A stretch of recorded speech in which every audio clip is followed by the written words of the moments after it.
what kind of emotional baggage do you have? You think about the times you used to cry yourself to sleep at night when you were a kid, or maybe listening to your parents argue, or maybe they got divorced, or maybe somebody died, or maybe your rabbit died, or we all go through these experiences. And then as we get older, we have relationships that fall apart in junior high and things like that, and the emotions are so intense. And then we maybe go through a divorce ourselves, or we have a bad work situation, or you never know. There's all kinds of things that happen to us when we're feeling those intense emotions. The energy of those emotions can become trapped in the body. By removing that emotional baggage, it helps us to be able to feel happier and to be more present, and to live a life that's not quite as difficult.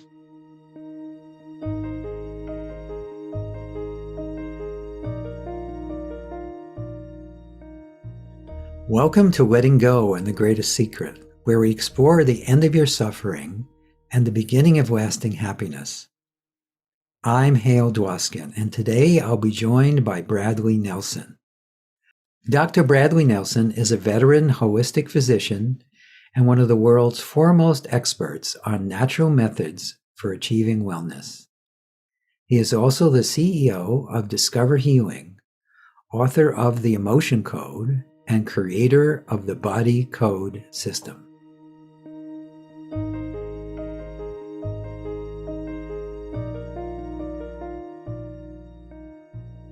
How did you get involved in the work that you do? What led you to what you do now? Well, it's been a really, really interesting process for me. And it really started when I was 7 years old. I had this incredible experience, really. I was really sick with the measles, and I'd overheard my parents talking about the plan for me. And I knew that the next day I was going into the hospital, and I was going into something called an oxygen tent. Now, I didn't know what an oxygen tent was. I don't think I knew I might have known what oxygen was, but the tent part of it sounded interesting, but I was really too sick to think about playing. I was really, really ill. So they made a bed for me on the couch upstairs in the living room so that I could be near their bedroom. And I remember this night, like it happened yesterday. I'm lying there on the couch feeling really sick, and everyone else had gone to bed. And my parents came into the room. And my mother said to my father, "Honey, will you kneel down with me, and will you say a prayer for our boy so that he'll be able to get well?" And so they did. So they knelt down by the side of the couch. Now, my father wasn't a preacher or a pastor or anything like that. He was in real estate and had been in construction for quite a while. But anyway, he starts offering this prayer. And in the middle of this short, heartfelt prayer, something really miraculous happened. I had this change that started at the top of my head, and it went whoosh through my body to the soles of my feet, about that fast. And I was instantly healed completely. Now, I didn't interrupt my dad. I waited till he was done, which didn't take long. Then when he was done, I said, I'm better. I'm totally fine. I'm totally fine. And they said, "That's fine, honey. Go back to sleep. Tomorrow you're going into the oxygen tent." But that experience was really so profound. I mean, to go from being really ill one moment to being completely well in the next moment, something that's so bizarre and so impossible, really, and so incredible. You can't forget it. No, it sounds like an amazing experience. It was really amazing. And every moment of that experience is really just seared into every cell of my body.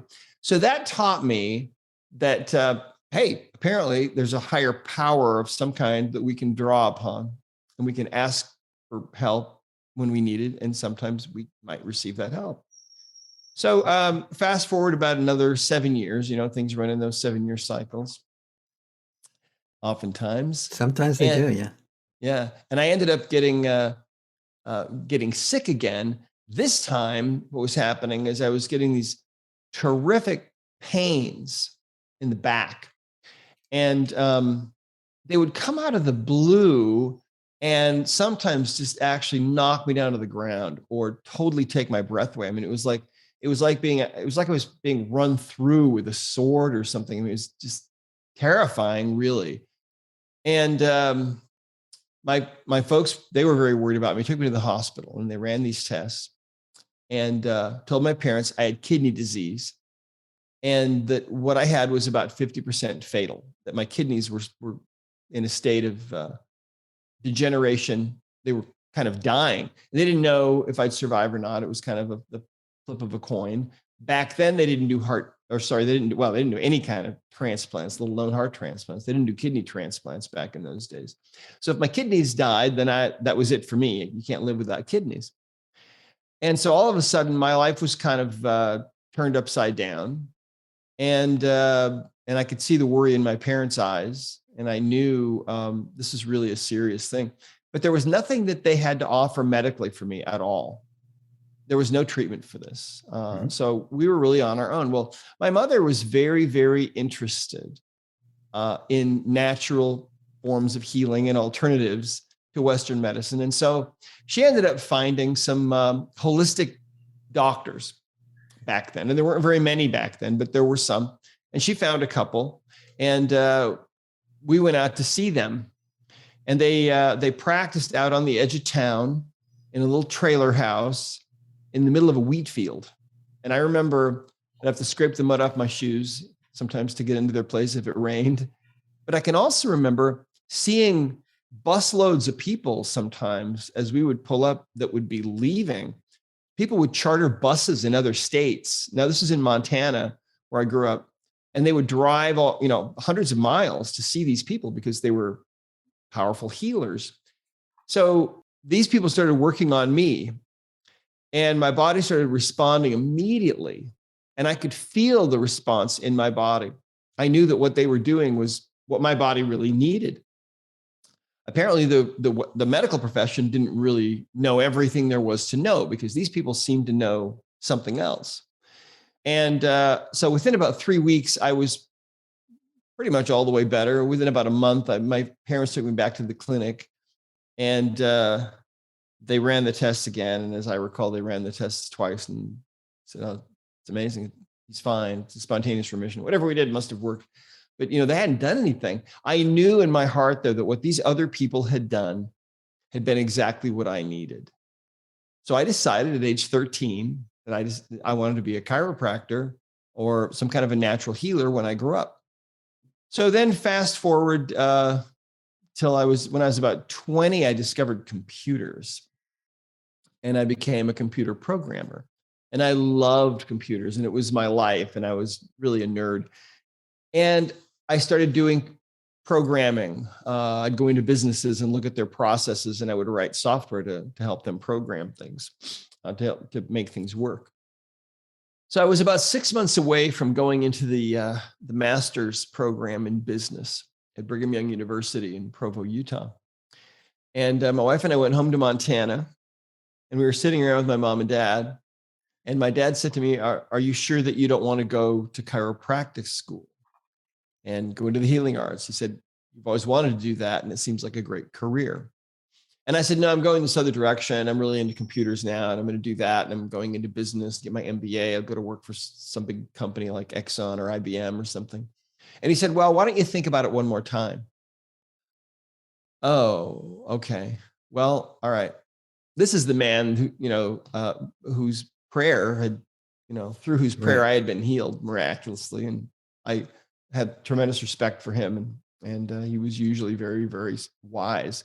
So my wife and I made up a pro and con list of these two different pathways. When you're young, sometimes you think you have things figured out in your life. And sometimes, life throws you a curve. Even when you're old, that can happen. Yes. Right? Life is full of those curveballs. Yes. Right. Oh, man. Life is what happens to you when you're on your way somewhere else. I remember reading a quote like that somewhere. So anyway, we made up this pro and con list, and that didn't really help. And so that night, having learned at age 7, there's a higher power you can draw upon, I started thinking, boy, I really don't know what to do now. I feel like I'm right in the middle of the fence. I thought I had my life figured out in the direction I was going to go. Now I've got this old dream of being a healer that's been brought back to me. I don't know what to do. So I figured, well, I can ask for help from that higher power. So I did. I got on my knees, I prayed, and I said, Father, if you have anything to say about this, help me to know, because I'm okay to go either direction.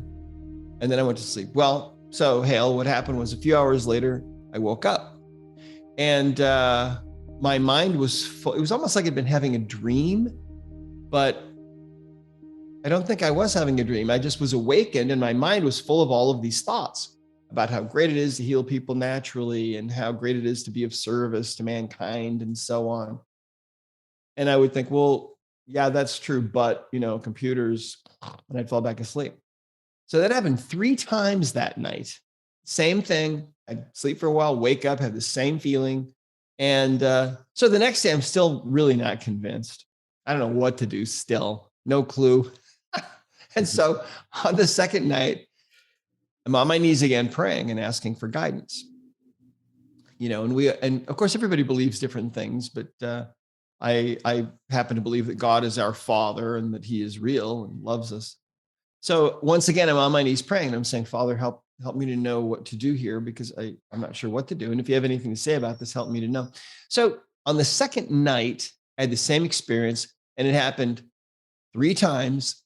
But on the second night, it was different, because each time that I was awakened, these feelings were geometrically or exponentially more powerful, until on that third time that I was awakened on that second night, the feelings of thoughts of service to mankind and humanity and the whole world was really just absolutely overwhelmingly powerful. I can't describe it. And right then I heard a voice that spoke to me very clearly, just like I'm speaking to you now. And it said, "This is a sacred calling." And I thought, okay, that's the answer. And so I've thought about that a lot. This is a sacred calling. So I went to chiropractic school, and had a great time there, and learned a lot. And then when I got into practice, I felt like God or higher power had gotten me into this. And so maybe I could get help. So I developed this habit. And the habit was that I would try to connect with that higher power, with God, source energy, universe, whatever, we all refer to it as differently. And that's fine. I think we're all talking about the same thing. Yes. But I would try to make a connection with that higher power, because I felt like I needed all the help that I could get, frankly. Yes. Right. Yes. And it was a totally private, totally personal habit. Nobody ever knew that I was asking for help from them from up above, but I was. But I'll tell you something, Hale, there were times during those years when a patient would come in to see me, and I didn't know how to approach their problem, didn't know how to help them, didn't know what to do. And I would offer that silent prayer. And nobody ever knew that I was saying a prayer. Yes. I was trying to make a connection with the higher power, with infinity. For them, it was just a momentary pause, really.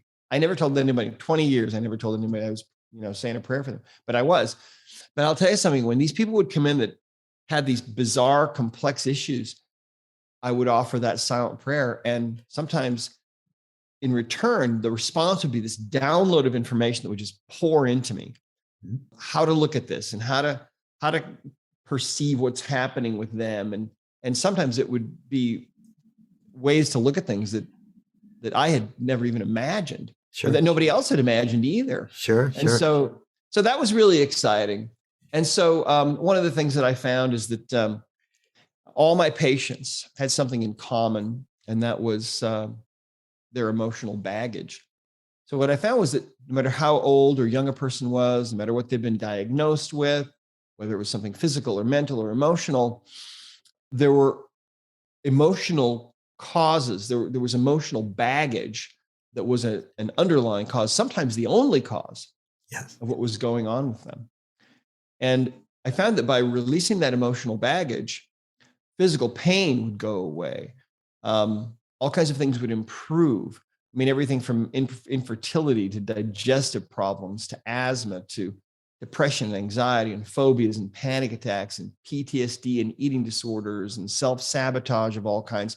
And it was really amazing because also I found that when people would come in to see me with some kind of a diagnosed disease, that there was always 100% of the time, there was an emotional component to their disease process. So eventually I got the message from up above that I needed to sell everything that I owned and move somewhere else and write a book. And that's the Emotion Code that came out in 2007, self-published as a softcover book. And of course, now it's a hardcover book. And it's available in many countries around the world. In fact, on the wall behind me, you can see these are just some of the different versions of it. I didn't know what to do. They kept sending them to me. And I thought, well, I might as well put these up on the wall. Right. Yeah, I have copies of my book from all over the world. It's kind of fun. It is fun. They look different languages, different covers. Yeah. So that's kind of the nutshell story. Now what we do, we have a business called Discover Healing with a website at discoverhealing.com. And what we do is we train people how to do this healing work. And we have online education programs where people can become certified practitioners of the emotion code or the body code, which is the next level of finding any kind of imbalance that's going on in the body besides just the emotional baggage. Sure. And we've certified be close to 9,000 people now in about 80 countries around the world. And so I travel a lot and teach and do lots of online things and lots of podcasts and things like this one. So that's how we get the word out that there's this new method of healing that anyone can learn and use. And it's very powerful and very effective. So it's That's energy great. healing, fun stuff. No, it sounds wonderful. It sounds wonderful. And it's a fascinating way you got to all that, Brad. It's just a wonderful story about when you turn it over to higher power, which is another way of saying surrender or let go, things open up. Yeah, absolutely right. Yeah. Yeah, isn't that so true? And so much of the time in our lives, we try to, I refer to it as being on a plan of happiness. It's like everybody's got their own plan of happiness. Yes. And a lot of them aren't going to work out very well. No. If you're planning for happiness, you're postponing it to the future. So good luck with that. Yeah, exactly right. Yeah. So yeah, it's been an interesting thing. And one of the things that I observed, I remember when I turned 60, I'll be 65 this year. When I turned 60, one of the things that really stuck out to me, one of the things that I really noticed was that looking back on my own life, looking back on the lives of the people that I've known in my life, I was able to really see from that vantage point, a little further up the mountain, as far as age goes, how the decisions that I had made in my own life had played out in my life, and how the decisions that other people that I had known had played out in their own lives. And it's so fascinating. In quantum physics, there's this principle that's called the collapsing of the wave function. And essentially what it means is in practical reality, when you wake up in the morning, you're faced with some choices. You can either roll over and go back to sleep, or you can get up and get out of bed. You've got a few different choices. Well, when you make a choice, all of those possibilities, which up until that moment were open before you, suddenly collapse into that one choice. So what we do in our lives is we are continually faced with all of these diverging possibilities and all these diverging futures. And when we make a choice, all those other diverging potentialities collapse into that choice that we've made. And it's interesting because you get to the end of your life, and your life is really the sum total of all of those little decisions that you've made along the way, right? Mm-hmm. What's fascinating about the work that we do is that it's all really based on quantum physics, and that's how we interpret things and how we understand things. And when we work with someone at a distance, essentially what we're doing is we're taking a current reality of theirs and we're collapsing that into a new, better reality on a quantum level. And it's fascinating, as you start to remove the emotional baggage that you've picked up in your life, you get to a certain point, and it's almost like stepping out of the old skin that you've been walking around in, or the old suit that you've been wearing, into this new reality that feels much cleaner and much lighter and much brighter than the old one. Mm-hmm. Because we all want to ascend, right?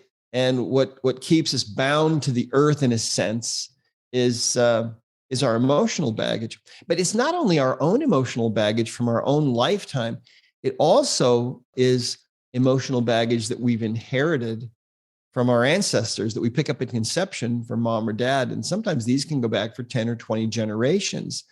And that's another aspect of this that's really interesting. Also, stuff that we pick up when we're in the womb, things that happen to us when we're babies. I remember once I was speaking at a workshop, and there's a young woman. I asked for a volunteer, and a young woman came up out of the audience. She was about 21 years old.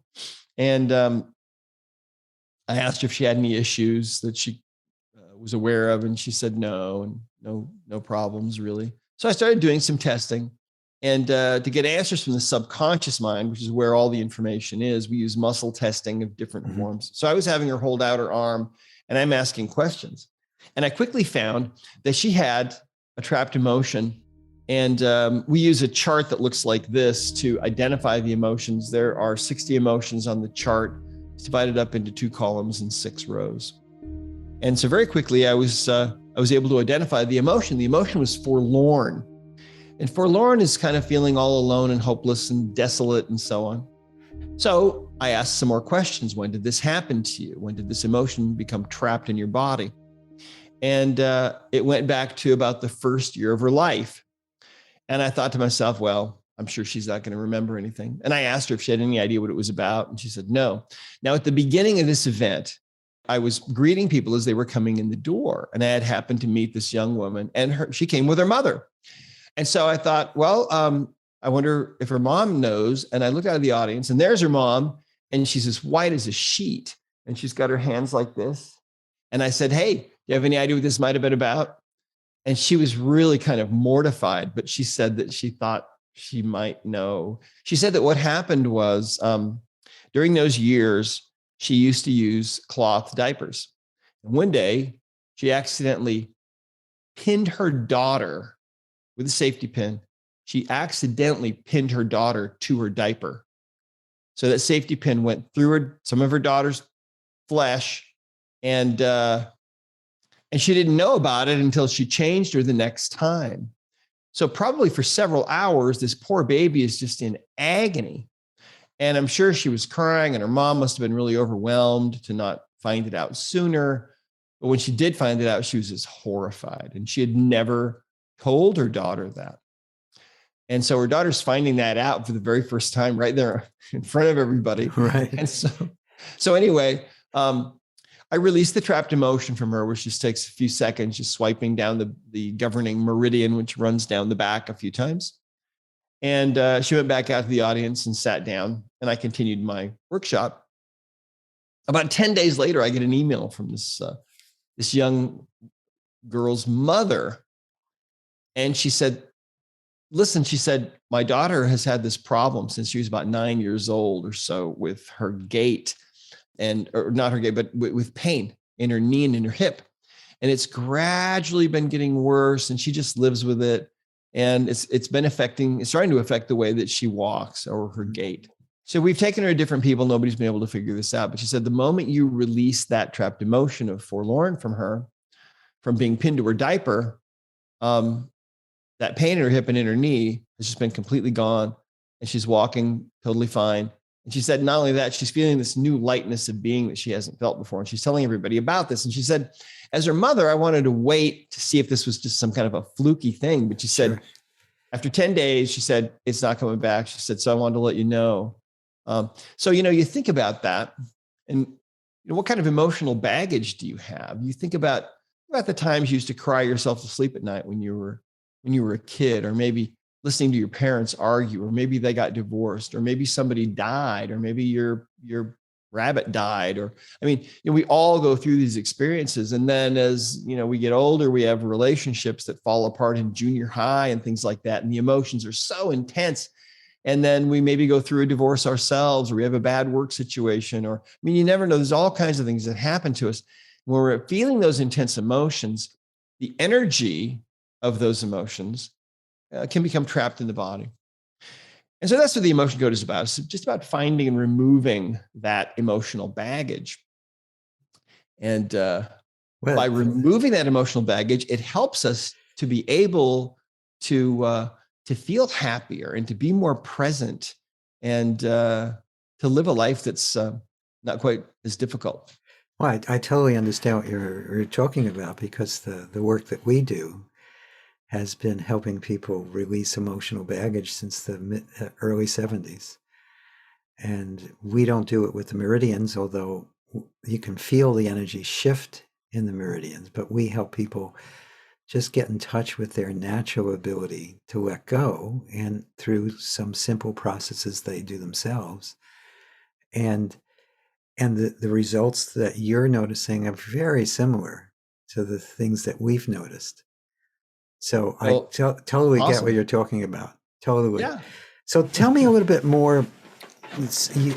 I think there are things that you can give people they can start doing on their own. So tell me a little bit about that. Well, first of all, one of the things that we teach people is how to find and remove the emotional baggage from whenever it might have occurred. Yes. Or even if you received it at conception, things like that. The subconscious mind remembers and knows all of that. It knows all about all the emotional baggage that a person has. Sure. And so if you inherited a trapped emotion from your 10th grade grandfather who was thrown into the poorhouse, and now that's why you're having trouble with money, you can find that with the emotion code. Mm-hmm. Or, if your grandparents went through some kind of, maybe they were in the pogroms or something, or they went through the Holocaust. There's a book written recently about the grandchildren of people who survived the Holocaust, mm-hmm. and how their DNA is a little different, and how the blood markers for aging are greatly accelerated, and how their immune systems are much more, they're more fragile, I would say. And so, and they can only attribute that to what their grandparents went through in the Holocaust. Mm-hmm. So you can find things like that. It's really interesting. There's one more story I want to share. Sure. There was a woman that came in to see me. She was about 72 years old. After talking with her and so on, I started working with her and found that she had a trapped emotion of sadness. And in tracing it back, it went back 10 years, 20 years, 30 years, 40 years. It went back to 1963.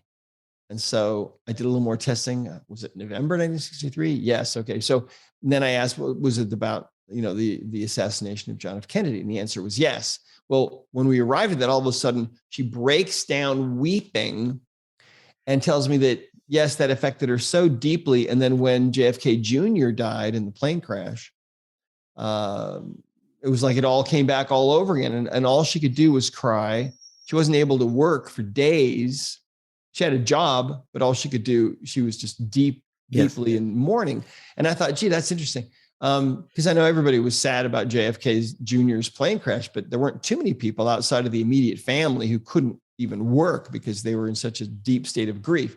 Sure. And I thought, well, that's a great example of what a trapped emotional energy can do to you. She developed this trapped emotion about JFK in November of 1963. And then when another JFK died, it was like, boom, it all got reactivated, right? Sure.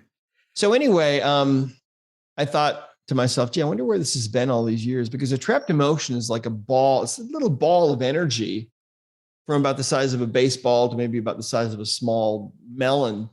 And I thought, gee, I wonder where this has been all these years and what it's done to her body. Because when you have a trapped emotion, it will tend to distort the normal energy field of the body, wherever it's lodged, right?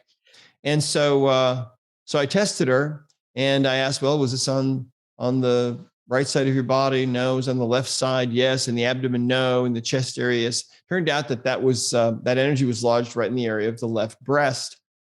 And then all of a sudden she and I looked at each other because that breast had been removed about 4 years before. And so there's a case where I believe that was the single biggest underlying factor that resulted in the cancer for her. And we see these metaphysical connections sometimes when we find emotional baggage and where that emotional baggage goes, right? If it's about a relationship, the energy will often go, if you're a female, into the breasts.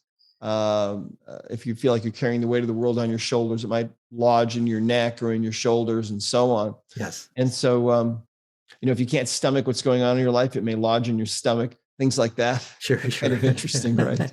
Yeah, it is. So is there something you can, I know you train people how to do this with other people, but is there something you can share with the audience that they can start doing immediately to help them? Yeah, absolutely. So, so one of the simplest ways to tap into the subconscious mind is through a method that we call the sway test. Now, here's how this works. If you think about plants, a plant, if left near a window in a pot and you give it water periodically, but you don't move the pot, what'll happen is the plant will end up growing towards the light coming in from the window. We all know that. Yes. They've done studies with plants, though, and they found that if a plant is in a room with uniform lighting all around, normally the plant will grow straight up. But if you put a speaker in the room that's playing beautiful, soothing music and lullabies, the plant will grow towards the speaker. On the other hand, if you put a speaker in that same room and you're playing harsh, grating sounds and certain kinds of really intense music, like screamo, I guess, the plant will actually bend away from the sound coming out of the speaker. And the roots themselves will even bend away, trying to get away from that sound. Really interesting. Yes. Well, the human body has this ability built right into it. And so if you're standing, for example, and you're very relaxed and you're holding certain thoughts, if you're holding thoughts of positivity, for example, your body will tend to, within a few seconds, it will tend to sway forward. If you're holding thoughts of negativity, the body will tend to sway backward. And that's your subconscious mind trying to communicate to you. Mm-hmm. So what we can do is we can actually walk you through this. So if you're watching and listening, what you can do is you can stand up.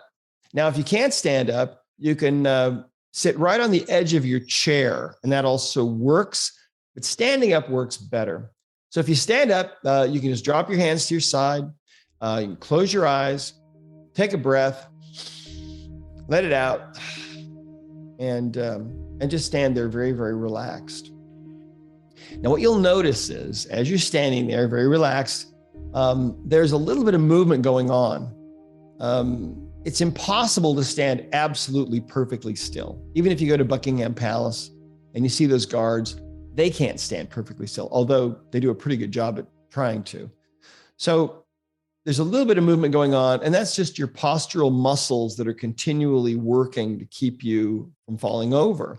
Yeah. So you might notice a little bit of a movement to the right or left, or maybe a little bit to the one corner or the other, and that's fine. But now what I'd like you to do is I'd like you to think about something negative, okay? If you can't think of anything negative, I'll give you an idea. You can think about the word war. There's a war that just started, in the Ukraine and so on, and there are wars going on all over the world right now. And there have been for a long, long time, right. Probably since about day one on this planet. I happen to think this is kind of a unique planet, maybe the only planet in the universe where war happens. This is a very warlike planet. But for a moment, what I want you to do is you're standing there. I'd like you to think about the word war and try to imagine what really goes on in war. What are people doing to other people? What's really happening? Imagine having to describe what goes on in a war to someone from another planet that doesn't know what war means. What are we really doing? What's really happening? What are people doing to other people? What's happening to villages and cities, and what's happening to families? And think of all the tears that have been shed in this world from day one over all the wars that have been fought. Yeah, that's a So lot. that's a lot, right? Yeah. So as you're thinking about that, and as you're standing there very relaxed or sitting on the edge of your chair, what you'll probably notice is that after holding that thought and holding that focus for a few moments, your subconscious mind will suddenly start to move you away from that thought. In other words, you'll start to sway backward away from that sheer negativity of that thought of war. It's a terrible thing that goes on this planet. Now, let's shift gears now. And what I'd like you to do is, once again, just clear your mind, relax, take a breath, let it out. And as you're standing there very relaxed, I'd like you to think about something else. I'd like you to think about unconditional love. And I'd like you to imagine that you're living in the future. Imagine that 1,000 years have gone by and that you're still alive, but you're a much different person than you used to be. For one thing, you are surrounded now in this field of unconditional love. Everything, everybody has perfect unconditional love for you. The higher powers' love for you fills every particle of your body. Well, imagine what that would feel like. But beyond that, imagine that you, over these last 1,000 years, have really changed a lot and you have become capable of unconditional love yourself. So that the unconditional love that fills your heart for all of creation is so huge that your heart can't even contain that love. And that love expands out from your heart and goes out and it fills the solar system and it goes out into the far reaches of the universe. Imagine for a moment what it would be like to be a person at that level. Now, when your subconscious mind connects with this thought, your body is going to be moving forward. And a lot of you right now, I know, are on your tiptoes because this is a potential future for you. And your deep subconscious mind knows that. And so it wants to move you towards that potential future. And it's letting you know, yes, this is good. This is light. This is possible. And so this is how we can how we can get information from the subconscious mind. So now what you might want to do is once again, just return to a normal kind of a neutral posture there. And as you're standing there totally relaxed or sitting on the edge of your chair, again, just take a breath, let it out and relax. Now I'd like you to pose a question to your subconscious mind. Ask this question. Do I have a trapped emotion? Do I have a trapped emotion? Or in other words, do I have emotional baggage that is affecting me? Do I have a trapped emotion? Now, your body will probably, if you hold that thought for a few seconds, it takes about usually 3 to 10 seconds for the subconscious mind to respond. If you sway forward, that's a yes answer. If you sway backward, that's a no answer. Now, if you sway backward on that one, then I need to give you a different one. And this question, and even though you might not have any idea what I'm talking about, your subconscious mind does, it will know. So ask this question. Do I have a heart wall? Do I have a heart wall? Just let that question sit there for your subconscious mind for a moment. Do I have a heart wall? And as you focus on that, you may get a forward sway for yes. You may get a backward sway for no. About 9 out of 10 people will sway forward on that one. And that brings me to that subject. So let me explain a little bit about this. And if you're standing, you can go ahead and sit down or do whatever whatever you want to do now, and we'll continue. This is really fascinating.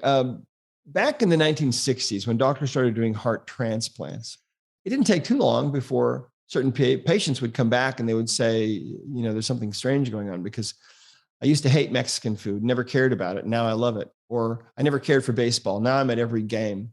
Or they'd say, I have memories of being in places that I never in my life have ever visited. How is that possible?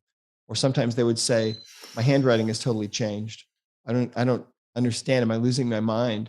And in every case, when these patients were connected with the families of the heart donor, they would find, oh, yes, that's our son's handwriting that you have now. How bizarre.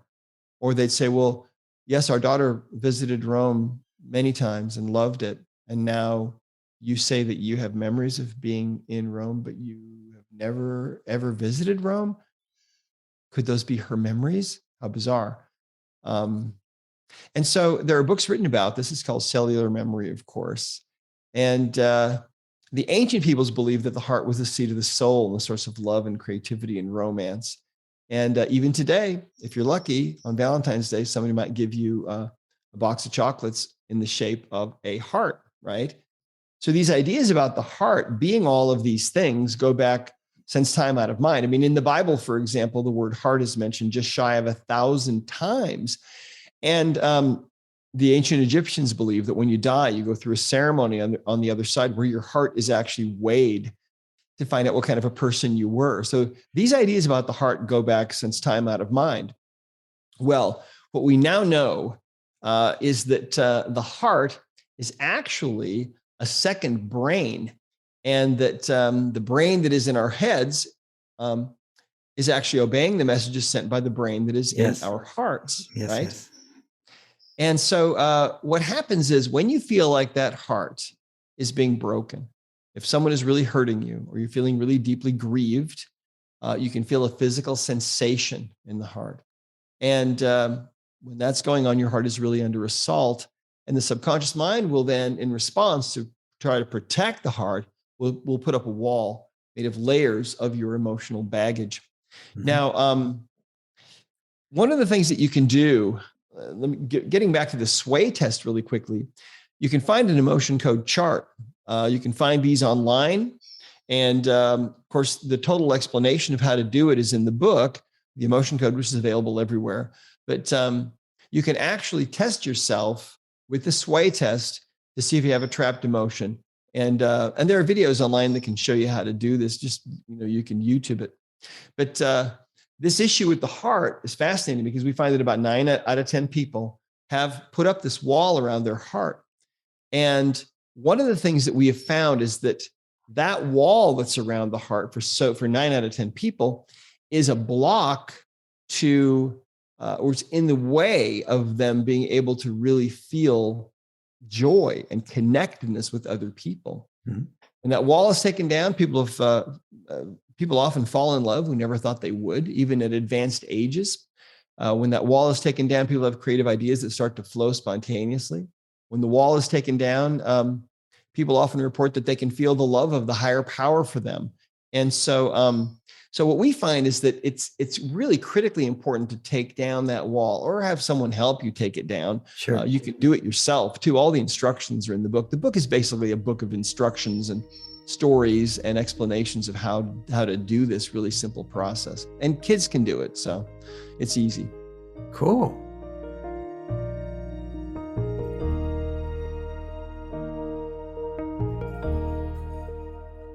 I hope you enjoyed our conversation with Bradley Nelson.